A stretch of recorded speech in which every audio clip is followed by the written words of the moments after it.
Hi, I'm Tim with Daflure Heating, Cooling, and Solar, and today we're going to go into a home that's using a very cost-effective way to heat and cool their house, and that's geothermal.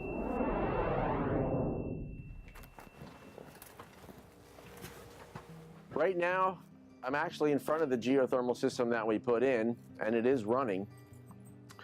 So if you can hear anything at all, that's the sound of the system.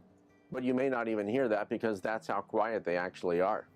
So really what's happening right now is as this system's running, it is pulling the heat from the earth, which is a consistent about 54 degrees where our area is located. And it brings that in from the ground with a pump. It pulls that heat out of it. It transfers into the geothermal and into the duct stream and pushes it out through the vents to each room. With working with a 54-degree heat source in the middle of winter, we're already about 30 to 40 degrees above the average air temperature. So that's how we can produce much warmer air temperatures at the vent. So one of the things I want to point out to you as we transition through the house a little bit, when we do geothermal, it's not necessarily a different duct system or anything else that you may not be used to. And if you have any kind of air system now, that probably won't change the look of anything. So what we're looking at here is basically on the floor, we have a vent that will supply the heat and air conditioning out of that. Typical to any other system, which may be a gas or an air source heat pump, but we're obviously using the geothermal here, so same application. And when we move over to the wall, we're looking at the air that takes the air back to the system. So what these vents are doing, they're actually pulling the air from the space back into the duct system, and then that'll go down through the geothermal system, get heated, and then come back down through the floor. So that's a typical application of what you would see on a duct system and a geothermal system when you have it done by Daflure.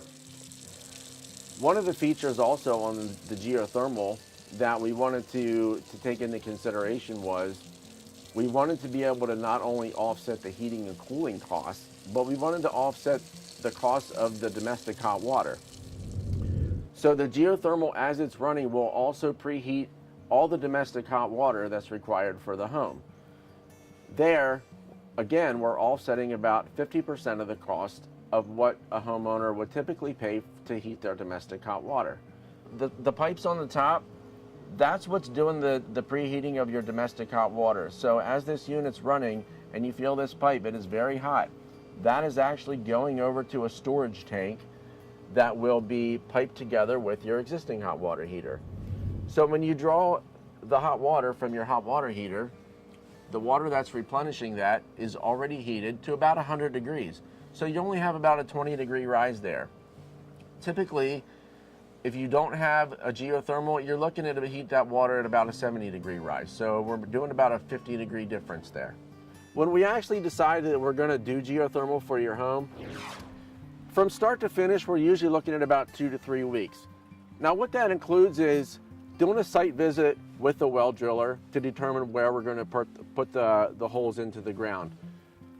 They are typically here about 1 to 2 days, and then once they're completed, then we'll take care of the inside work, and then that all comes together in the end. So typically what you can figure is about 3 to 4 days inside your home working, and 1 to 2 days outside on the wells.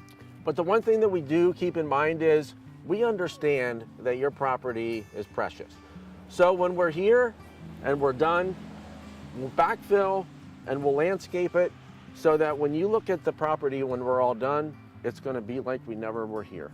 So we hope you enjoyed our little visit today. If we didn't answer some of the questions that you may have, give us a call in New Cumberland or visit us at Daflure.com. See you next time.